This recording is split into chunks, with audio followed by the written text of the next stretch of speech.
Your favorite college football team is likely ranked inside the top 25 of the AP poll every season. If they're not, they're probably ranked every now and then. It's not that great for some other programs though. There's 17 FBS programs who have never been ranked inside the top 25 of the AP poll. Before we get to today's video, make sure to smash that subscribe button and turn on those notifications if you're new to my channel. If you're watching this video, odds are that you love college football, and odds are you aren't subscribed to my channel. So make sure to subscribe to one of the best college football communities here on YouTube. I'm posting a video every day leading up to the start of the season, so make sure to subscribe so you never miss a video. Also, make sure to drop a like on this video as well. It helps out with that YouTube algorithm and helps share the video with more college football fans. Plus, it only takes a second to do. For the teams in today's video, I'm going to be talking about teams who have been at the FBS level for at least one season. I won't be including the new teams who are joining in 2023. I also don't have the time and data to see which teams on here have ever received votes at any point, so I may be able to find it for some teams, but definitely not for all of them. We'll kick off this video with Akron. They've been an FBS program for 37 seasons. They were independent in 1975, but took a 12-year break, re-emerging in 1987. They moved to the MAC in 1992, where they've been ever since. Their time in the FBS, though, hasn't gone too well. In their 37 seasons, Akron has only made a bowl game 3 times with only 1 win, which came back during the 2015 season when they won 8 games. Up next is Arkansas State, who has been around since 1974. They've been all over as they've been an independent, played in the Southland Conference, the Big West, and now the Sun Belt, where they've been since 2001. Arkansas State has actually received votes, as they received votes back in 2011 when they won 9 games to close out their season. They also received votes in 2012 to close out their season when they won their final 8 games. The most recent year they received votes came in 2015 when they won their final 8 regular season games. Charlotte is a fairly new team to the FBS level as they joined back in 2015. Since joining Conference USA, their best season came in 2019 when they won 7 games and made it to the Bahamas Bowl. Even during that season, they were never close to receiving votes. Eastern Michigan has been around since 1975. However, they did receive votes in 1987 when they finished the season with 10 wins. Since that year though, I can't find them receiving any votes. Unlike the previous teams mentioned, the Eagles have actually been a solid team over the years. They've made it to 5 bowl games over the last 7 seasons. This next one was actually pretty surprising to me, but Florida Atlantic has never been ranked. Even during the really good seasons with Lane Kiffin, when they won 11 games twice, they were never ranked each of those years. The Owls have been around since 2004 when they originally were in the Sun Belt. They moved to Conference USA in 2013. The Owls did receive votes in 2017 and 2019 under Lane Kiffin, but it wasn't enough to get him inside the top 25. Florida International joined the Sun Belt in 2004 as well, and like Florida Atlantic, has never been ranked. They've never even been close though, as they've only had a few winning seasons. Their best year came in 2018 when they won 9 games, including the Bahamas Bowl.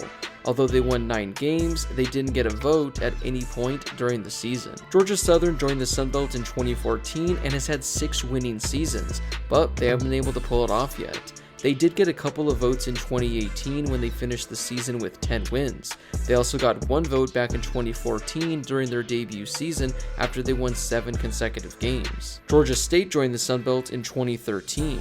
They've made 5 bowl games during their decade stint in the conference, but haven't been good enough to ever been ranked. Their best season came in 2021 when they won 8 games, but they didn't receive a single vote at any point during the season. Louisiana Monroe has one of the longest droughts on today's list, as they've been in the FBS since 1975, though for only 36 seasons. After spending time as an independent, they've been in the Sun Belt for over 20 years. They haven't had much success, as they've appeared in only 1 bowl game during their 36 seasons. Their best chance came in 2012 when they won 8 games and had a 5-game winning streak, but they couldn't get a single vote. This one will be quick, as UMass has never even reached a bowl game during their 25 seasons. From 1882 through 1906, they were actually independent.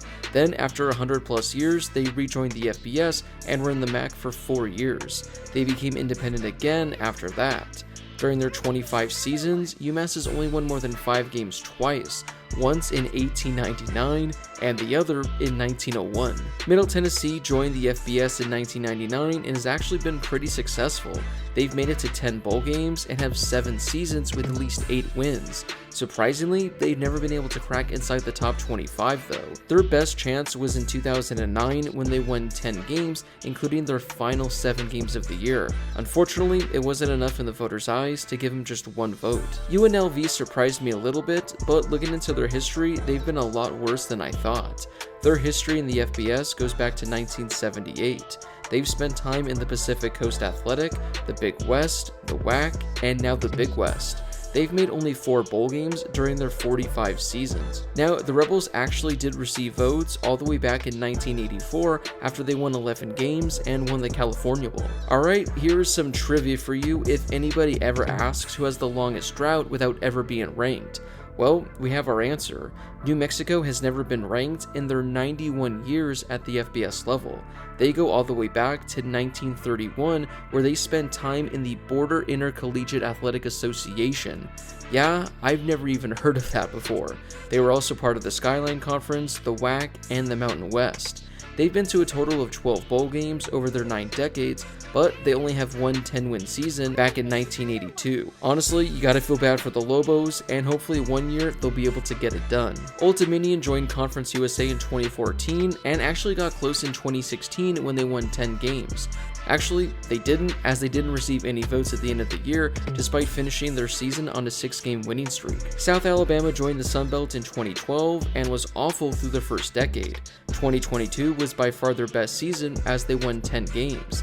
They did receive a single vote in Week 12 last year and received 3 votes in Week 13.